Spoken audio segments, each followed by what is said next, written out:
Blunt Cuts is a podcast fueled by creativity, curiosity, and empowerment. We cut through the daily mess of life. This is unfiltered honesty.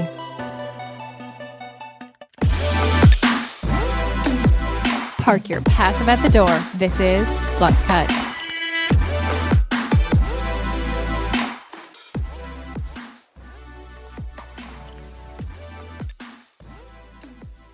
Welcome to Blunt Cuts. I'm CJ, and today we're talking about what makes a great female boss. So here, as female boss expert extraordinaire, I have the wonderful, the talented, the most human person I know, Katie Steller from Steller Hair in the studio. Hi, Katie. Hi there. Thanks for having me. So tell people a little bit about you.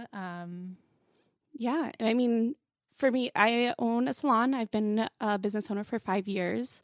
When I entered the salon industry, I did not have the intention to become a boss, but just through natural progression of realizing that there's a lot in this industry and in the world that I want to change and things that don't feel like they fit with my values, it just led me into creating my own work environment where I could actively lead in that way.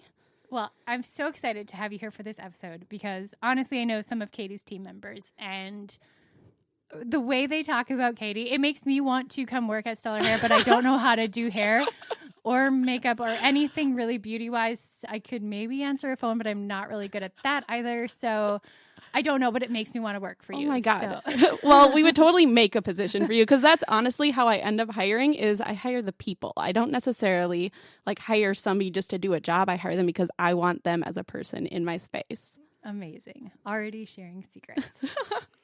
So as far as quick takes go, my take on this idea of female bosses is, full disclosure, I've not had a lot of female bosses. I just haven't.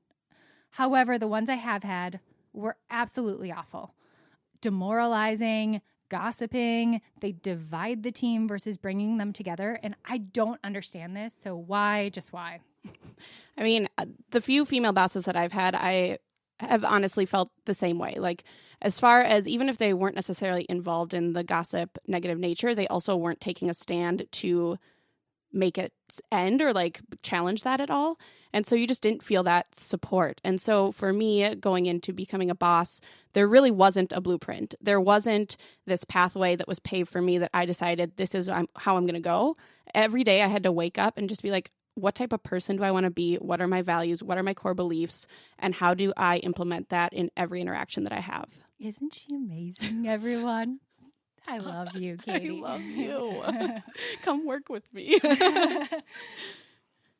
Well, I want to talk a little bit about kind of stories and let's story tell a little bit for everyone on what kind of made this a reality for you and how did you become the female boss that you are and how did you become the leader you are? I'm sure you didn't just say, day one, I'm going to be the most amazing boss ever. I mean, maybe you did, but I'm sure there was a journey. So tell us about that. Yeah, I mean, I think the journey definitely starts with being naive. I mean, you don't really know what you're getting into when you're doing something new, and that's where the risk is. And for me, again, it was I went into the hair industry because I saw an opportunity to be kind and to show value and to use my creativity in a way that I could still make money, but it was also self-fulfilling. After getting into the industry, I realized that was not everybody's mindset and that it was full of toxicity and it was full of backstabbing and gossip and that feeling of that if one person's doing well, that means that you are doing less well versus this idea that we can all do well. That's such a crazy concept with creatives in general, and I don't understand that. I don't get it either. I mean, it's not like success is a pizza, and if I get 3/4, you only get a fourth. That's not how it fucking works. No, exactly. There's a lot more to that. Yeah, absolutely. Yep. So I entered into the hair industry, and then once I started to see the things that were not fitting with my values, I realized I have a couple choices. I could be a victim to my circumstances, and I could sit there and complain and become a part of the cycle, or I could do something different. And doing something different doesn't mean it's going to succeed, but at least I know I've tried. Yeah, I love that. I think we can just get so caught up in a process that's there without thinking could this be done in another way? Like that, I mean, that's big for corporate. Like you just do what your leader had done. And then all of a sudden you're in this crazy toxic environment that you're like, but this could be different. Right. And we can't wait for the hierarchy of people to create that difference because that works for them. They're making the money. They have the reputation. And so what that starts is with us small people. It starts with our very small actions throughout the day. It starts with like being kind to somebody who's honestly not very nice and just hoping that you showing up and doing that kind of stuff is going to create a change. If not, hopefully you just feel a little bit better about how you show up at work. I think that's a big thing for me. Just being more kind and actively empathizing before I judge. Absolutely. And that's what I say to a lot of my team too, is like being kind is an action word. It's not just something that you just hope happens. It's not a philosophy. You have to live that and you have to do. Right. And even when it's hard, that doesn't mean it's not authentic, you know, and you just have to put it out there. That's such a good point because I think a lot of times people are like, is this the real you? Like, right. How can you actually like, and I'm like, I don't think I'm on the like kind of spectrum, like the world's nicest human. However, I actively try at being kind. And if I notice that I direct a lot of people, I have a lot of things going on, I'm creatively organizing a lot of things. And sometimes I get so wrapped up in the project that I have to actively check in with myself and be like, hey, light bulb, these are humans. They've all come here with a journey that they're not even sharing with you. And you don't know what their day was like. You know what your bubble and your day started out with like. And usually mine's hellish and crazy. I've got 2 kids, 2 dogs. Like some explosion happens in the morning. Yeah. And like I move on from that and I go through my day. But like I don't know what anyone else has journeyed through. So when you have a team of 30 people, everybody's coming in with stuff. And life, absolutely, and journeys and loss, and everybody is going through something. So if you start out like in a mentality of leadership that's just like, do this because I told you to, you are fighting a losing battle. You absolutely are. And I mean, I have a salon, so we are constantly around people. We have a lot of people that come through our doors. And what I have encouraged, and I remind myself of this, but I talk about it with my staff too, is most reactions that people have are not because of the current situation. Usually they are a projection of something in the past, something that's triggered. And so what I encourage my stylist is when somebody's reacting, just take a step back and be like, how much of this is actually about me? How much of this can I actually own right now? And what can I do about that? And I have that conversation with them too, is like with the stylists that I hire, none of them are intentionally going to hurt or disrespect anybody. So if one of my stylists feels disrespected by somebody else, my challenge to them is go to that person and have a conversation, because chances are that that is the last thing they meant to do and they might just not realize it. And so giving them the opportunity to say that. Opening that door out the gate is so smart of you. And having that conflict resolution happen. And like, so I'm sure gossip still happens. Oh, right? yeah. Yep. So when somebody comes to you and wants to start that, like, how do you handle that? It depends. I think, honestly, we have very open communication, and I'm very, very, like, blunt about what I expect from how people are treated in my salon. And that doesn't mean that gossip doesn't happen. That doesn't mean that people don't get their feelings hurt or whatever. What that does mean is we handle the conflict differently. We're a group of, soon to be 15 people, 15 women. Wow, I know, it's crazy. And so it's like, I can't sit here and pretend that like rainbows and butterflies are going to be an everyday experience.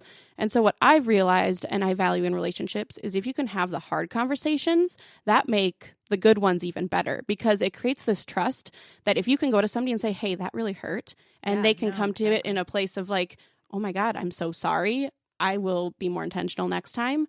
Like what that does is it creates an environment that you don't have to walk on eggshells, because if somebody has a problem with you, they're going to tell you. Yeah, which is so great. And I think that's really, really hard to do as a leader. And the fact that maybe you make really good hiring decisions and you throw that on the table the moment people are there. And that's incredible that you can kind of have that sort of culture of then those successes are amplified. Then those successes are everyone's. Right. That's exciting. Well, and it really does. It starts with me and how I lead, and I need to lead by example. So if I have this expectation that there's not going to be gossip, that means it starts with me. I need to make sure that I'm not being a part of that, or I'm putting a stop to it if I see it. And that's something that does happen. And it also just starts with me reminding myself to recommit every morning of what I want my salon to be, what I want the culture to be. And at the end of the day, that doesn't mean I'm going to do it perfectly, but what it does mean is when I don't do it perfectly, I'm going to take responsibility for it. Yeah. And you're going to talk through that. Absolutely. And you're going to go through that, and you're going to wake up the next morning with, intentions to do it again. Do it again. And do it back to that mission. Absolutely. So, amazing. Well, as a leader myself, I'm constantly working on ways I can alleviate pressure from my team. I am creative director during the day, and I lead a lot of designers and really seasoned people. I jumped into a company that some of my designers and art directors have been there 15 years. Mm-hmm. So this is not a young team. This is not a green team. This is not, sure, we have young green designers or production artists or people working their way through, but for the most part, these are people that are really damn good at their job. Yeah. So I was brought in as a leader to lead people who lead themselves already. So to me, I took that perspective as, okay, how can I alleviate pressure? Where can I look at this process, and where can I take some of that burden off of the end of the line? I've been a designer. I've sat in that seat. I've sat on campaigns where it all ends up at the designer's desk. They're there that late at night. The production artists, they're the ones making sure it's all ready for print and web. They're sitting there waiting for everyone else to do their job. So I took this opportunity as where can I come in? I love process. I love organizing. I love my personality type loves to find holes and problem solve and make things more efficient. Yeah. So that's the kind of leader I go in. But I've had those leaders that are just I don't like this, and they walk away. Yeah. Wow, excellent feedback. I'm going to be here all night trying to mind read for you. Right. I constantly tell my team, if my direction wasn't clear, stop me. Mm-hmm. Make me clarify. Yeah. I am not the most articulate human sometimes. Make me be more clear for you, for us. This is all about what we're doing for our clients. At the end of the day, isn't about me. No. It isn't about the company. It's about the clients, and that they felt value from the service that we provided, and that we're making a difference in these people's lives, Yeah. And that starts with being clear. How can I help you? Absolutely. I don't ask for deadlines and projects because I want to torment people. No, because at the end of the day, it is a business, and you need to have expectations, and they need to be clear, and that does start with you. And I definitely have had that mentality of, I'm not authoritative. I don't hire people that I have to tell how to do their job. I hire people who know how to do their job and do it well. And I ask them, how can I support you? What can I do for you? Not just what can you do for me? Because if you have that mentality, honestly, what that ends up doing is it alleviates a lot of the daily grind for me, because honestly, my stylists are so fucking good. I tell my clients, if you can't get in with me, go see one of them, because guaranteed they can probably give you an even better haircut than I can. That's how I feel. I'm if I don't hire someone who's better than me, I'm not doing my job. Exactly. Because there's so much amazing talent, and I do not know everything. I've just found a way to kind of orchestrate it all. Right. But I want the best teams are the people that are so good at what they do. Absolutely. That all of that just you come up with an idea and somebody makes that idea even better. Right. Well, and it's recognizing your strengths and also hiring to other people's strengths, because I've said this to other people before, but I have full ownership of my business, so I do all the financials behind the scenes stuff too. I can sit and look at a spreadsheet for 4 hours and I can still mess it up, or I can have Kat, one of my managers, look at it for 20 minutes and she does it perfectly. What's a better use of our strengths? So hiring people and allowing them to embrace their strengths and take some of those things off your plate. And recognizing those strengths. Right. Admitted control freak here, present. But I found a way to cross-check that and learn and listen and pay attention. Yeah. It's amazing what you can learn when you listen to your team and watch them and know their strengths, and you're oh my God, you're a superhuman at that. I am not, and I'm struggling. Would you be interested in pulling on this? And most, I would say 9 times out of 10 people are yes, thanks for asking. Right. Oh my gosh, this is perfect. If you don't listen and you're afraid to be a transparent leader and show your shortcomings, exactly, you're not going to grow. Your team isn't going to grow. Like, know your shortcomings, know where you can then exceed and do better for the business. Right. And I think that is a part of trying everything first, like doing all of the hard, like little things that you don't want to do because you do understand then what you're asking somebody else to do. And I think a big part of being a leader is doing things that are scary and that you're not good at so that you know what questions to ask. You know when to ask for help. Because if you don't do those things and you just delegate, you don't really know how to have a conversation and make sure that it's running efficiently. I think that's such a good point too. And I think I come from the nature of being bad at delegating in general. So I'm always been that like chameleon who has to own everything. But I think I've been fucked over so many times that like if I didn't own a project, it didn't get done. Yep. So when you are like neurotic and afraid that it's not going to happen, you tend to own a little bit more. Absolutely. So for me, delegating became something that like that's a new skill for me. Oh yeah, me too. But I love to like learn every position, even if I don't know all of the things about it. I want to feel it and learn it so that I can then understand what that person is sitting there. Yeah. Like when I came on to this new role, I sat at every role's desk to kind of feel their day. Right. I felt the energy. I felt the people that were getting dumped on more than others. I felt the people that could like have 7 coffee breaks. Like I felt the energy of the team and knew where those pressure points were before the team knew that I knew they were there. Right. Be intuitive, listen, observe, like find those moments before they become conflict. Absolutely. Being proactive and preventative is something that I'm just now trying to do and implement because before, like the past couple of years have definitely been survival mode for me. I've had a lot of changes and it's just like, how can I get through the fucking moment? And you get through it. You do. If you have that mindset of like, I just have to get through. But yeah, I think also too, being able to do the little things that you don't want to do, or like being able to sit in the hard seats, like you said, what that also does is it gives you gratitude to those people. So like for me, I spent years bringing towels home every night and I washed all of our salon's towels every night. That's amazing. And so I know now that I have just in the past year been able to hire out and have somebody else do towels for me, I have so much gratitude. It means so much to me. It's not an expectation. It is something that I know I was doing 4 loads of laundry and now I don't have to do that. And I have so much gratitude. But I wouldn't feel that if it was just given to me. If you were just like, oh, I have budget for this. Right. I'm going to hire this out. No, absolutely. Sitting in those shoes and having some empathy for the people doing the different roles absolutely is so critical for good female leaders. So it is. Let's talk a little bit more about the bad boss. Okay. So, I mean, I'm sure you've had bad bosses, and I mean, you certainly don't have to name names, but feel free to put them on blast if they were assholes. But, I mean, tell me about how that, like, some of those experiences. Yeah. I think that what stands out to me is the inconsistency of what was said to my face and what was talked about behind my back. That just feeling of you're being really nice to my face right now, and then you're going and talking shit, or all of a sudden out of nowhere, I get called into your office and you're like yelling at me for something. I'm like, I thought we were cool. Like, for example, I was working at this salon when I first started doing hair, and I had an opportunity to go teach at Aveda. Which was a really great opportunity. Yeah. I was 21 years old. It was insane. And so I brought it to my boss and I was like, hey, can I do this on my days off? And they were like, okay, fine. Yeah, that's fine. And then after a while, I was working 7 days a week. My health was definitely going down, and I had just gotten married. And so I had asked to do 4 10-hour days there so that I could keep my job at Aveda and do that. Keep it flexible. Yeah. Yep.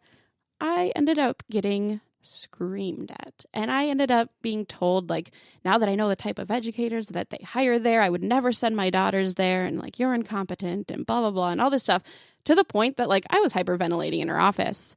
And it was shortly after that I quit that job. But what I learned from that experience, and I have it tattooed on my chest actually, it's a line from a song, and it says, with grace in your heart and flowers in your hair. And that's when I realized I cannot control other people's reactions to me. I cannot control other people's perceptions. But at the end of the day, what I can do is I can show up with grace and gratitude and kindness and honesty. And if other people want to shit on that, that says more about them than it does about me. You exactly own that. That's amazing. Yeah.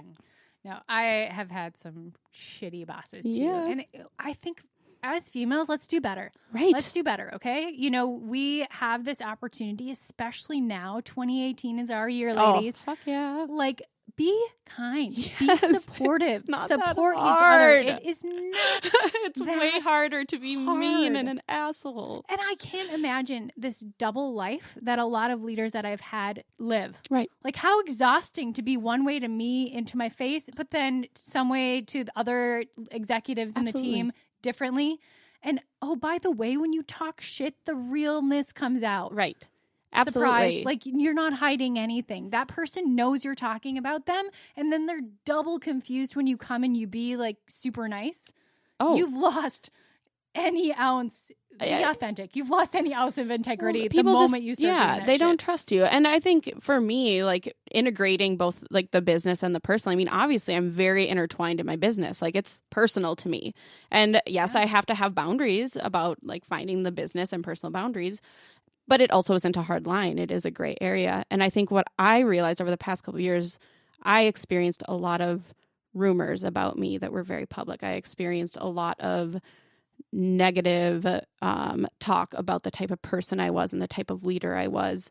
And honestly, having people challenge those core feelings, number one, it hits this shame button where I'm like, am I that person? Am I manipulative? Do I take advantage of people? Am I financially shady? Like all that stuff. And what that does is instead of just letting it swirl there, I start to fact check. And I'm like, am I like that? Am I like that? And I talk to people that are close to me, business-wise. How did I get on that list? Where did that come from? Exactly. And then recognizing that, again, it's like I can't control what other people choose to believe about me, but what I can do is show up every day in the way that I know that I am. And eventually those haters are going to get bored. Eventually those haters are going to get exhausted. And eventually they're just going to have to take, like, for like their opinion matters so little, especially because the people and misunderstandings are true misunderstandings. Absolutely. And usually there's a lot of layers behind things like that, but some people love to dwell on a misunderstood moment. Yeah. And if you don't give that person the chance to like talk it through or direct it, and it just amplifies into some weird bucket of like untruth, like that's just a really exhausting. And that's the thing is like, I'm not going to ever say that I haven't fucked up. I'm never going to say that I haven't hurt somebody, but what I do know is it wasn't intentional. And so give me the opportunity to apologize. Right. Give me the opportunity to make it right versus going and letting it turn into this huge monster of a thing that really was never my intention. And I will own up to it. And if I don't, then that's a whole nother issue that I personally have to deal with. Well, it sounds like you're pretty self-reflective. And Therapy. I would say the word on the street is that you're a pretty good human. So. I mean, my street's pretty small. So, but I think you're good shit. And I ultimately like think more women leaders need to, hey, we have a strength. Right. We can rally together. Right. We can be empathetic. We can be kind. Yeah. We don't need to feel like when you get in power, you don't need to feel this weird veil of that I need to now not be open and transparent. Like I feel leadership should be like taking your clothes off and being naked. You know, like, you should feel so transparent and so open to build trust in that team. Absolutely. Like, oh my gosh, she's at the office naked again. Yeah, like, there she goes. Honestly, like that's how I want it to be. I keep work and personal life very separate. Yeah. But that doesn't mean that I'm not authentic. Right. So there's a difference. Like I don't really bring work. I don't have a lot of like work friends that I bring home family life wise. Like I do keep things very separate. But that doesn't mean that I don't enter that room with my heart on my sleeve. Absolutely. Have I cried at my desk? Yes. Oh, yep. Me. I have definitely. I try to not cry in front of my team members, but sometimes that shit happens. It does. And I'm okay with that. That's authentically who I was in the moment.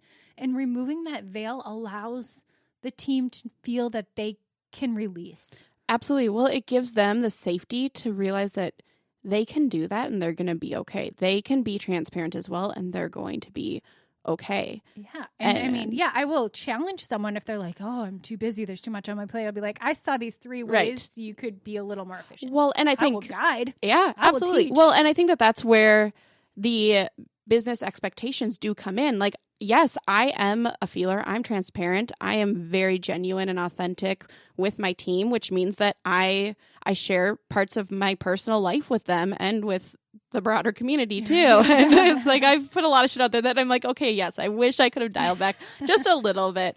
But at the end of the day, and this is something I say to my staff all the time, boundaries are put in place to protect relationships. So what that means is at work, we do need to have boundaries. You know, we do need to know when we need to maybe not talk about something with somebody or in front of somebody else. We need to know, okay, we got to dial it back. And, you know, the salon is full of busy people. We're not going to sit up at the front desk talking about boobs, you know, Right. like, it's like, you just have to know what your boundaries I would are. be so great on this team. Oh, you honestly, we should talk after. But I think that there is just something about fucking up in front of your team too, that like just makes life okay. And telling them, like, if you fuck up, okay, there are some fuck ups that are going to get you fired. Absolutely. Oh, yeah. Like, that's just going to be the case. Yep. Like, you need to know that. But there are fuck ups that are learnables. Absolutely. I mean, that is life. And like, the thing is like, and I've led by example in that way too. I mean, I had a business owner that was my husband, and my marriage fucking failed. You know, I was in treatment for a while, you know, and my team had to come up and rally around me. And that felt like a failure too, because I was removed from my business. I had very public fails. Yeah. And I think what that has also done is shown that no matter how big of a failure, I like might lay face down for a little bit, but I'm going to fucking get up because I have a responsibility and I have a commitment to this business and these people. And at the end of the day, that's my bottom line right there. And there are going to be those cracks, right? But Right. you've like filled those cracks with like the most solid material possible. Yes. And like that's life. Yeah. And we are going to have those times Right. where it doesn't go the way as it was planned. It never Or like there are people that aren't good people in our lives. Yep. Or there are addictions and parts of our world that we can't control. Right. But what we can control is that intention and that authenticity to enter tomorrow Yeah. with a perspective. Yeah. And recognize those moments of today that were like, oh yeah, that could have been better. Right. Absolutely. Reflections. Have those Absolutely. times and Yeah. And I think too, yeah, just that like that constant question of like, why? Why did I do it that way? Like, what was my thought process there? What would I have done differently with the information I have now? And being more self-reflective and having that awareness of, okay, this is the first time I am living this life. This is the first time that I am running a business completely by myself. This is the first time that I'm 28 years old. Like, you know, this is the first time, like, I don't have like experience in this. And so that makes sense that I am going to fuck up. of course. You know, it's like, Oh my God, are you really only 28? I know. I'm sorry. I wish I could have done what Katie Steller has done at 28. But that's the thing. Like, I think that I want to leave people that are being led Yes. by a female boss Yeah. or a female boss themselves with some takeaways Right. today.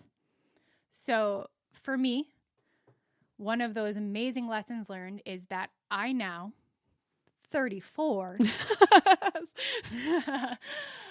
know the type of leader I want to work for. Yes. I know. I will not work for assholes anymore. Right. I have worked for a lot of them. Yep. But that has showed me I've learned a lot. That doesn't mean that working for someone who wasn't the world's best human didn't teach me things. I did build a thick skin. I did learn, and I did learn the most important thing is how I want to lead. Yeah. And it is entirely different. I don't think I've met that amazing leader that's mentored me into the point of like, that's the method. That's Right. besides you. Oh, shut up. That's the method. That's the magic. I think it has to come from within. Absolutely. And if you're in that position, you have to lead from within. Yep. And just trust your authenticity and your desire to do good. Yeah. And that will create an amazing bond with your team. Right. And I think too, like being a female boss and entrepreneur, it does give us a lot of opportunities to create a different reputation for women in leadership, you know, and I think too, a lot of just like leadership in general, like, or business in general, we can look and say, I don't like this, like this, I hate, like this is shitty, like this should change. And standing against things is important.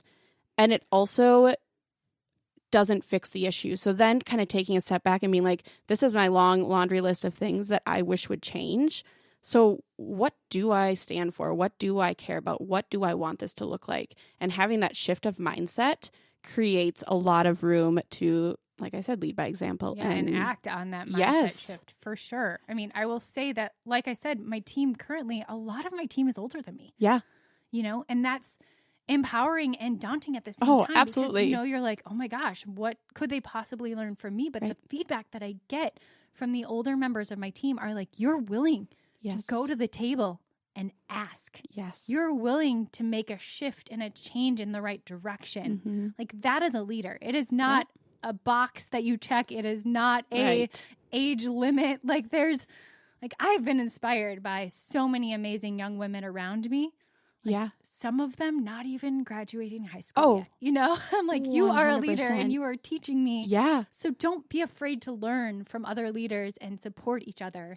Exactly. It's not a pizza. Like, it's not a competition. This is a really big fucking world. It's not sliced up. No, and people ask me all the time, like, who's your competition? And I'm like, honestly, I'm doing things in a way that is like authentic to me. So that means nobody else is doing it exactly the same. And that doesn't mean that my way is the best. It's just different. Right. And I can learn from other people who are doing different things as well. And I think that that's how we all get better. If we get so put in our little box of I'm doing things the right way or the only way, dude, that's going to fucking fail, or it's going to be a shitty. Or you're just business. in a box. Yeah. And who wants that? No walls. Busting No. down. Well, thanks so much for hanging out with us today, Katie. And do you guys have a story about a female boss that inspired you? We would love to hear those inspirational stories. So let's continue the conversation on Instagram. You can find us at Blunt Cuts Podcast, and you can find Katie Steller at... You can find me at Stellar Hair Company, and our website is stellarhair.com. Feel free to check us out.